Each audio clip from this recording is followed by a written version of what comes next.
Скринингот на учениците почна, ама без присуство на надлежните министри за здравство и за образование.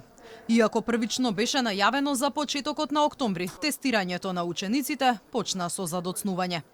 150 средношколци од две скопски училишта, Панче Карајозов и Зефјош Марку, први застанаа пред епидемиолошките тимови. Првичните резултати од тестирањето покажале дека сите ученици се негативни на вирусот. Постапката на земање брисе безбедна за децата, појасни техничарот Денис Јанкуловски и ги повика родителите да не се двоумат околу тестирањето на нивните деца. Тоа се брзи тестови, оние скрининг тестови што треба да се направат.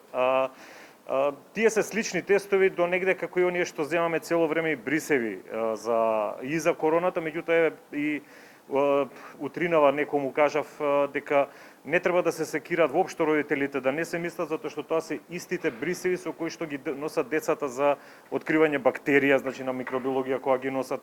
Обезбедени се согласности од родител за сите. Мислам дека и немаше некои посебни проблеми по однос на тоа. Особено што се работи за медицинско училиште, нашите ученици од 3 и 4 веќе секако добиваат брисеви, им се земаат брисеви за обавување на практичната настава. Лекари епидемиолози веќе подолго време реагираат дека скрининг на ученици по случаен избор нема да даде реална слика за ширењето на вирусот во училиштата. Професорот Даниловски неодамна посочи дека релевантни би биле само податоците, доколку се тестираат сите ученици барем еднаш седмично.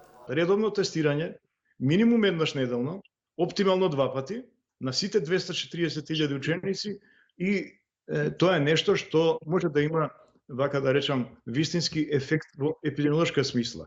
Ако тоа е невозможно, да кажам утешна варијанта, или исто така подобра од само еднократно скринирање, тестирање на репрезентативен примерок, би било само тестирањето на оние ученици кои што имаат симптоми, па барем ќе се разграничат кои се настинки, кои се ковид случаи и да можат да се изолираат. Здравствените власти првично најавија дека со скринингот ќе бидат опфатени помеѓу 40 и 50.000 ученици. Сепак последната одлука е да се тестираат 8.200 ученици по случаен избор. Скринингот ќе се спроведува во 364 основни и 109 средни училишта, и тоа во Скопје, Тетово, Куманово, Битола, Прилеп и Гостивар. Тестирањето ќе го спроведуваат мобилни екипи во рамки на училиштата, а се очекува дневно да бидат опфатени по околу 1600 ученици.